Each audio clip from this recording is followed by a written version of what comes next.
Inès Kenyati, vous avez publié cette année aux éditions Julliard un recueil de nouvelles, un très beau recueil de nouvelles, c'est pour ça que vous êtes ici d'ailleurs, intitulé Les Pipistrelles. C'est votre 4e ouvrage et déjà pour les 3 précédents, vous avez eu 3 prix littéraires, il faut quand même les citer.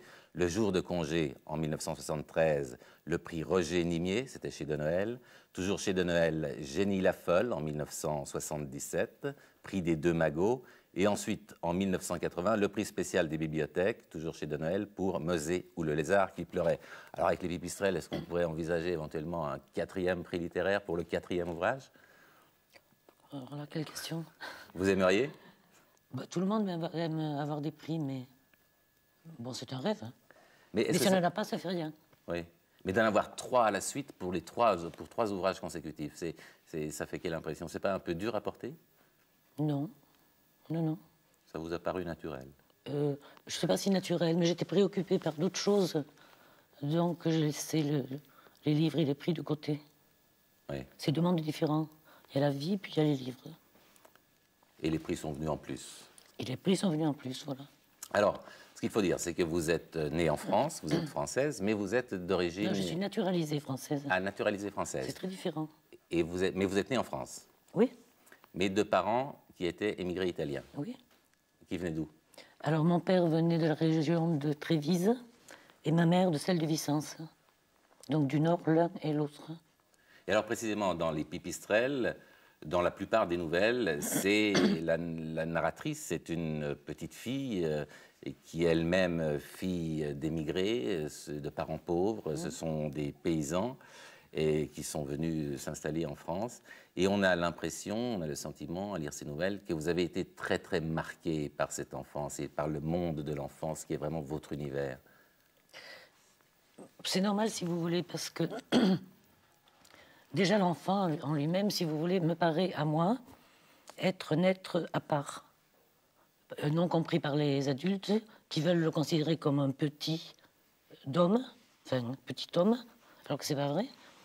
Et ensuite, donc déjà il y a cette étrangeté pour l'enfant, et en plus, nous avions le malaise d'être étrangers, et considérés toujours comme étrangers. Et alors, il y a une phrase du père, justement, je ne sais pas si c'est une phrase que votre père a peut-être un jour prononcée.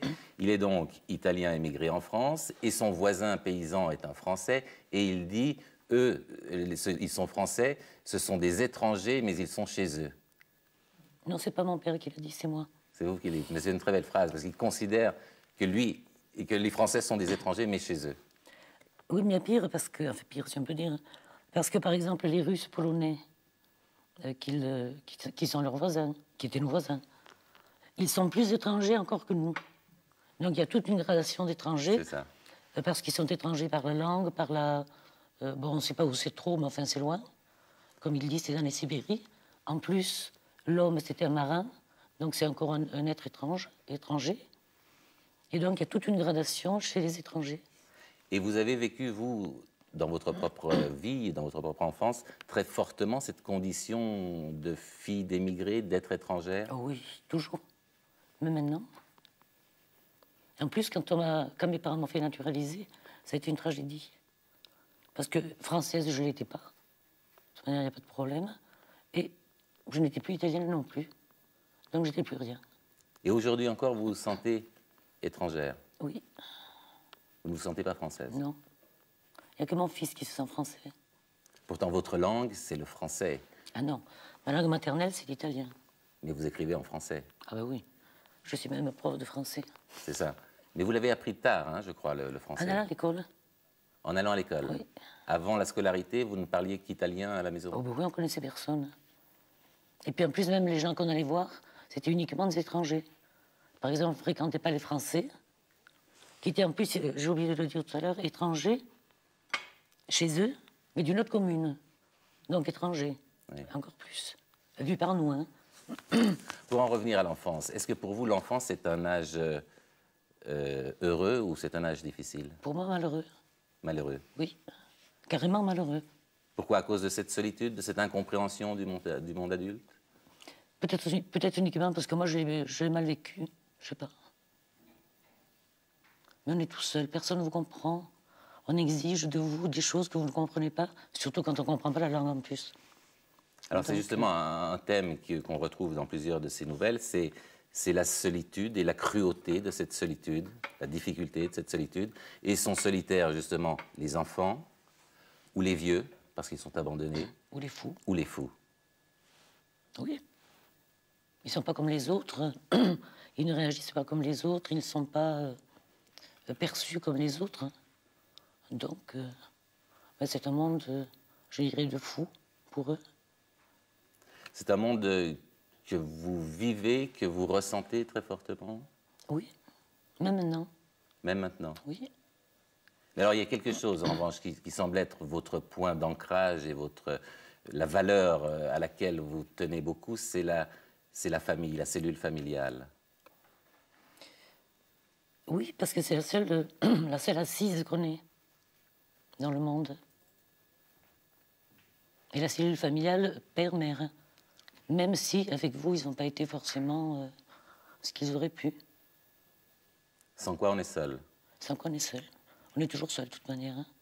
Enfin, on est un peu moins seul si on a une famille. En vrai, je dirais que ma famille maintenant, c'est mon fils.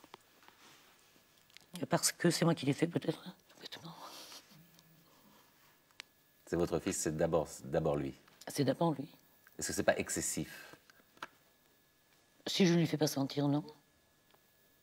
Et puis alors, il y a une autre source peut-être de joie ou de réconfort ou de plaisir, et même de sensualité, c'est le plaisir, et vous le décrivez magnifiquement bien, un plaisir quasiment sensuel, et là je ne peux pas m'empêcher de lire un passage, de la nature. On sent que vous jouissez, il y a une sensualité dans les descriptions que vous faites de la nature. Je vous cite là juste un tout petit passage.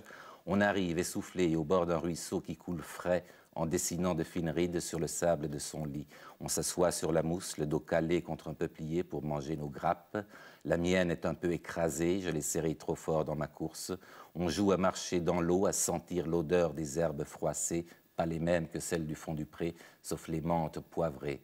On écarte les araignées d'eau et on boit dans nos mains en coquilles. Là, il y a vraiment une jouissance du contact avec la nature dans ces nouvelles.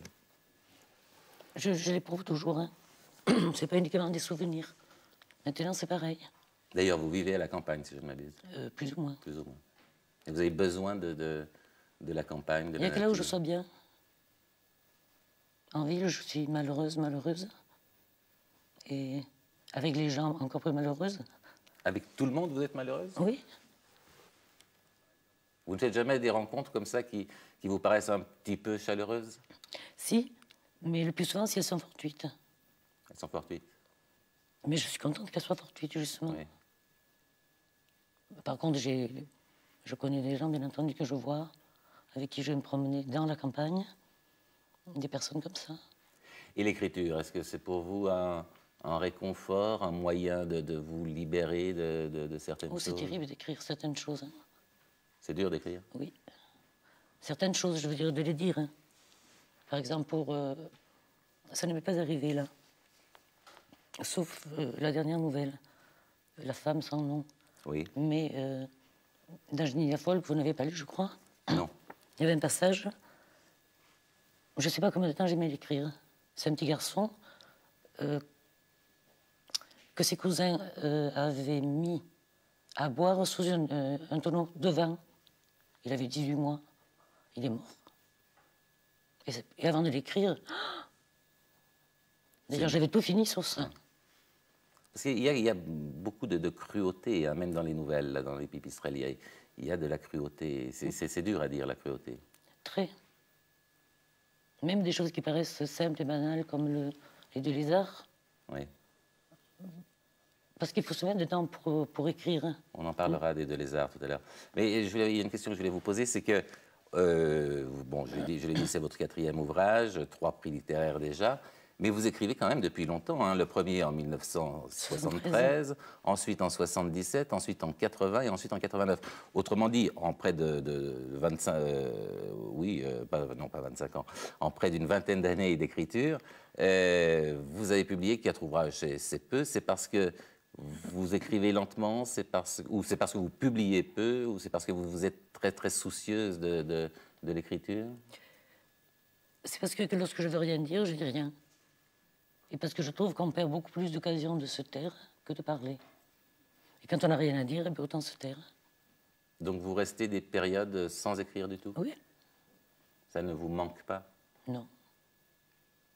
Là, par exemple, après les pipistrelles, il y aura autre chose? Bon, j'ai un demi-livre Un demi-livre.